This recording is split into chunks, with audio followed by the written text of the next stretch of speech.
দাবিটি জাতির সামনে তুলে ধরছেন সরকারের। গেল 1 জুলাই থেকেই দেশের 40টি পাবলিক বিশ্ববিদ্যালয়ের সব শিক্ষক কর্মকর্তা কর্মচারীর একযোগে কর্মবিরতি। দাবি সর্বজনীন পেনশনের প্রত্যয় স্কিম প্রত্যাহার করতে হবে। সরকারি যে প্রজ্ঞাপন বা সরকারি ভাষায় যেভাবে বলা হয় সেরকম একটা ঘোষণা দিয়ে নিশ্চয়ই আমরা আমাদের যে আন্দোলনটি চলছে সেখান থেকে আমরা বিরত থাকবো এবং আমরা সকলেই দ্রুত সময়ের ভিতরে ক্লাসে ফিরবার একটা আকাঙ্ক্ষা তো আমাদের রয়েই। অন্যদিকে কোটা সংস্কারের দাবিতে কলেজ বিশ্ববিদ্যালয়ের শিক্ষার্থীরাও ক্লাস পরীক্ষা বর্জন করে নামে আন্দোলনে। সমাবেশ, বাংলা ব্লকেড, কমপ্লিট শাটডাউন, এরপর পরিস্থিতি নিয়ন্ত্রণে কারফিউ জারি। এমন অবস্থায় বন্ধ দেশের সব শিক্ষা প্রতিষ্ঠান। ঢাকা বিশ্ববিদ্যালয়ের আবাসিক হলগুলো ঘুরে দেখা যায় মূল ফটকগুলোতে ঝুলছে তালা।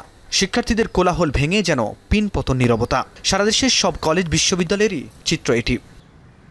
সারা দেশে সব পাবলিক বিশ্ববিদ্যালয়ের শিক্ষকদের সর্বজনীন পেনশনের প্রত্যয় স্কিম বাতিলের দাবিতে কর্মবিরতি। একই সময়ে শিক্ষার্থীদের আন্দোলন, তাদেরও ক্লাস পরীক্ষা বর্জন। এরপর চলমান পরিস্থিতিতে বন্ধ দেশের সব শিক্ষা প্রতিষ্ঠান।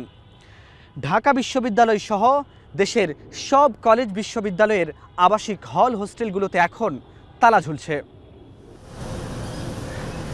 বন্ধের সময় দীর্ঘ হলে শিক্ষার্থীদের কতটা ক্ষতি হবে?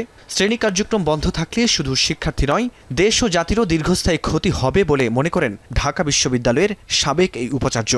শিক্ষা এমন একটি ক্ষেত্র যেখানে একদিন যদি আমরা পিছিয়ে পড়ি, এই দেশ বহু দিন পিছিয়ে যায়। কারণ এই শিক্ষা প্রতিষ্ঠানই কিন্তু বাংলাদেশের ভবিষ্যৎ নির্মিত হচ্ছে।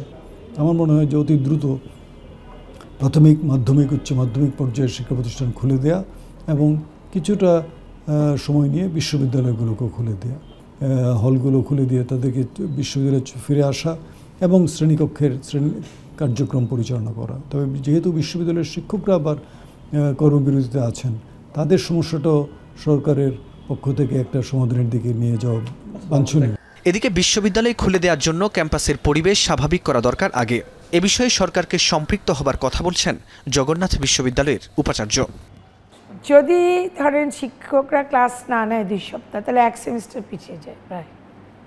এটা ভয়াবহ একটি ক্ষতি। শিক্ষার কার্যক্রম যত তাড়াতাড়ি আমরা শুরু করতে পারি সেটা আমাদের সবার জন্য মঙ্গলজনক। শিক্ষাঙ্গন কবে খুলবে, কিভাবে খুলবে, কোন প্রক্রিয়ায় খুলবে, সেটার সাথে অবশ্যই সরকারকে সম্পৃক্ত হতে হবে। অর্থাৎ প্রত্যেকটি বিশ্ববিদ্যালয়, বিশেষ করে পাবলিক বিশ্ববিদ্যালয়গুলিতে আমাদের নিরাপত্তা নিশ্চিতকরণ করতে হবে। এই যে শুনশান নীরব বিশ্ববিদ্যালয়গুলোর ক্যাম্পাস, তা শিগগির শিক্ষার্থীদের পদচারণায় মুখরিত হবে। শ্রেণীকক্ষে ফের শিক্ষক শিক্ষার্থীর দেখা হবে। এখন সবার প্রত্যাশা এটি।